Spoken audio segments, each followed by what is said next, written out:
The people negotiating it don't have a clue. Our president doesn't have a clue. He's a bad negotiator. He's the one that did Bergdahl. We get Bergdahl, they get 5 killer terrorists that everybody wanted over there. We get Bergdahl, we get a traitor. We get a no-good traitor, and they get the 5 people that they wanted for years, and those people are now back on the battlefield trying to kill us. That's the negotiator we have. Take a look at the deal he's making with Iran. He makes that deal, Israel maybe won't exist very long. It's a disaster, and we have to protect Israel. But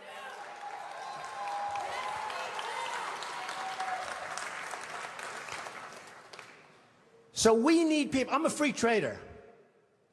But the problem with free trade is you need really talented people to negotiate for you. If you don't have talented people, if you don't have great leadership, if you don't have people that know business, not just a political hack that got the job because he made a contribution to a campaign, which is the way all jobs just about are gotten, free trade is terrible. Free trade can be wonderful if you have smart people. But we have people that are stupid. We have people that aren't smart. And we have people that are controlled by special interests. And it's just not going to work. So here's a couple of stories. Happened recently. A friend of mine is a great manufacturer. And you know, China comes over and they dump all their stuff. And I buy it. I buy it. Because, frankly, I have an obligation to buy it. Because they devalue their currency so brilliantly, and they just did it recently, and nobody thought they could do it again. But with all our problems with Russia, with all our problems with everything, they got away with it again. And it's impossible for our people here to compete. So I want to tell you this story. A friend of mine is a great manufacturer. Calls me up a few weeks ago. He's very upset. I said, what's your problem? He said, you know, I make great product. And I said, I know that because I buy the product. He said, I can't get it into China. They won't accept it. I sent a boat over and they actually sent it back. They talked about environmental. They talked about all sorts of crap that had nothing to do with it. I said, oh, wait a minute, that's terrible. Does anyone know this? He said, yeah, they do it all the time with other people. I said, they send it back? Yeah. So I finally got it over there and they charged me a big tariff. They're not supposed to be doing that. I told them. Now, they do charge a tariff on trucks. When we send trucks and other things over there, ask Boeing. They wanted Boeing's secrets. They wanted their patents and all their secrets before they agreed to buy planes from Boeing. Hey, I'm not saying they're stupid. I like China. I sell apartment for I just sold an apartment for $15 million to somebody from China. Am I supposed to dislike them?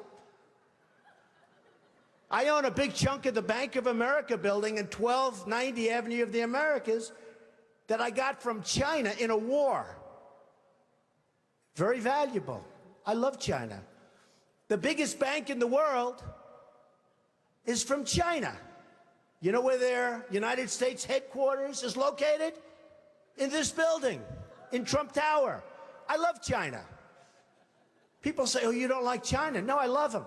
But their leaders are much smarter than our leaders.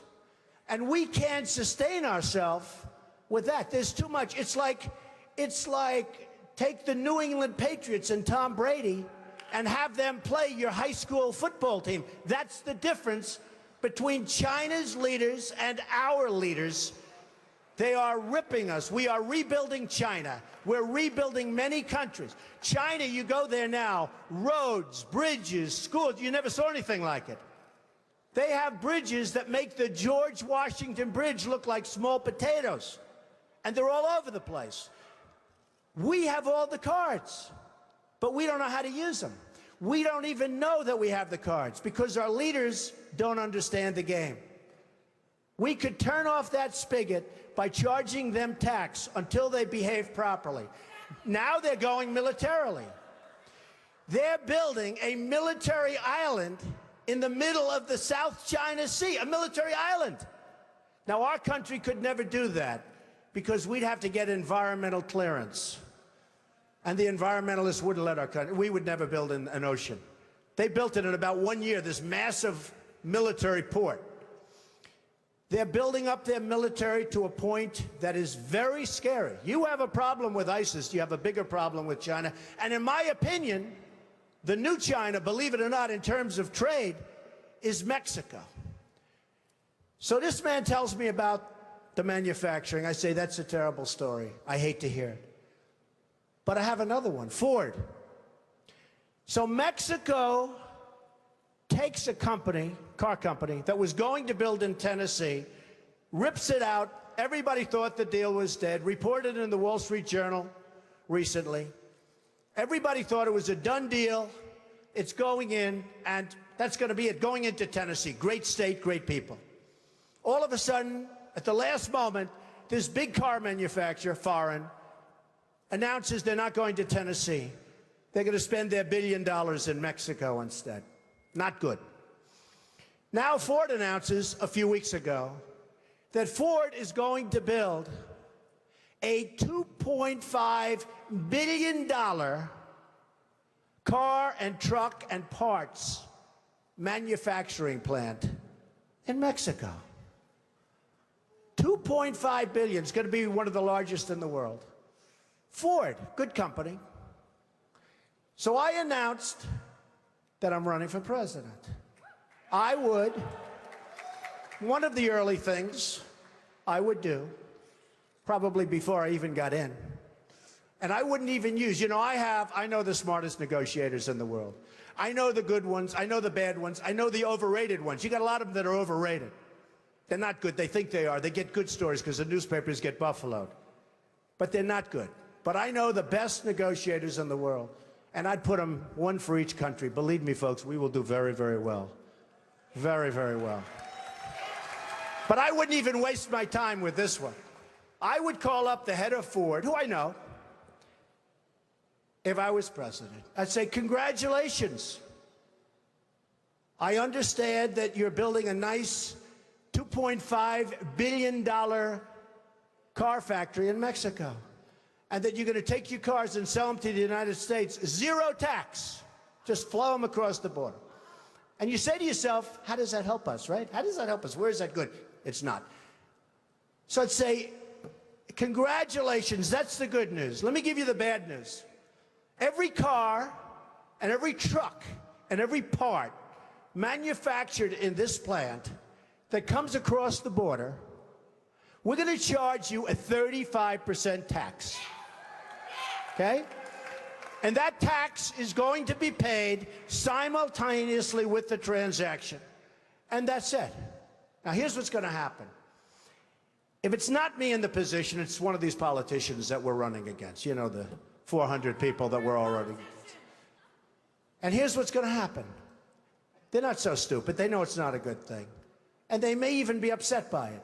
But then they're going to get a call from their donors, or probably from the lobbyist for Ford, and say, you can't do that to Ford because Ford takes care of me and I take care of you, and you can't do that to Ford. And guess what? No problem. They're going to build in Mexico. They're going to take away thousands of jobs. It's very bad for us. So, under President Trump, here's what would happen. The head of Ford will call me back, I would say within an hour after I told him the bad news. But it could be he'd want to be cool, and he'll wait till the next day. You know, they want to be a little cool. And he'll say, please, please, please. He'll beg for a little while, and I'll say, no interest.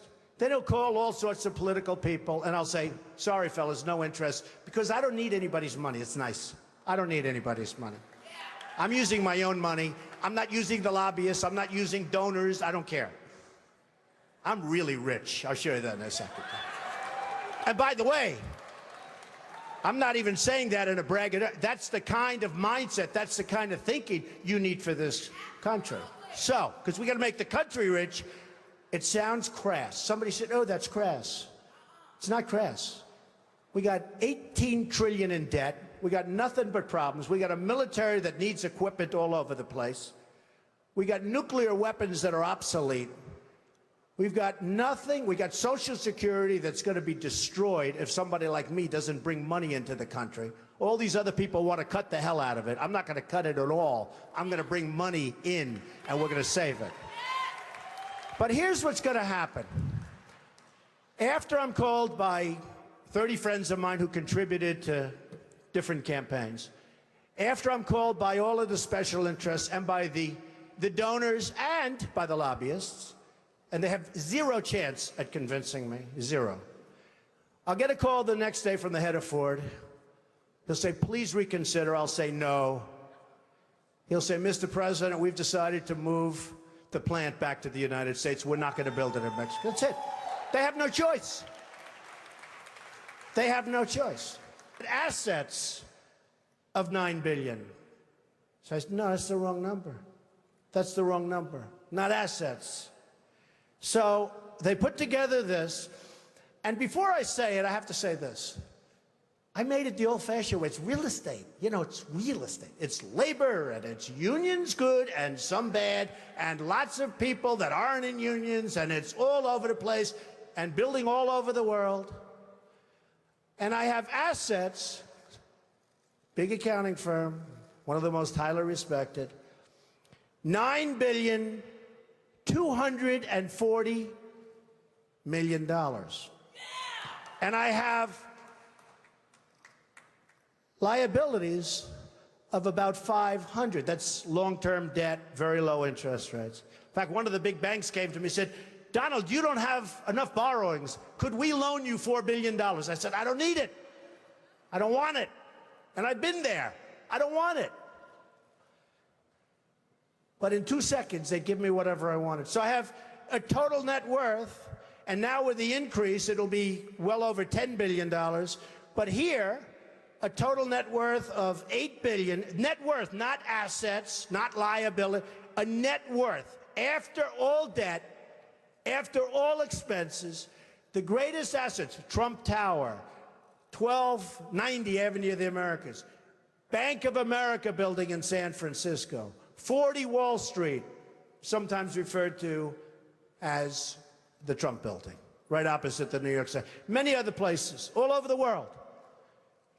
So the total is $8,737,540,000. Now, I'm not doing that to brag, because you know what? I don't have to brag. I don't have to, believe it or not. I'm doing that to say that that's the kind of thinking our country needs. We need that thinking. We have the opposite thinking. We have losers. We have losers. We have people that don't have it. We have people that are morally corrupt. We have people that are selling this country down the drain. So I put together the statement, and the only reason I'm telling you about it today is because we really do have to get going. Because if we have another 3 or 4 years, you know, we're at 18 trillion now. We're soon going to be at 20 trillion. According to the economists, who I'm not big believers in, but nevertheless, this is what they're saying, that 24 trillion, we're very close. That's the point of no return. $24 trillion. We will be there soon. That's when we become Greece. That's when we become a country that's unsalvageable. And we're going to be there very soon. We're going to be there very soon. Make America strong! So, just to sum up, I would do various things very quickly. I would repeal and replace the big lie Obamacare. I would build a great wall, and nobody builds walls better than me, believe me. And I'll build them very inexpensively. I will build a great, great wall on our southern border, and I will have Mexico pay for that wall.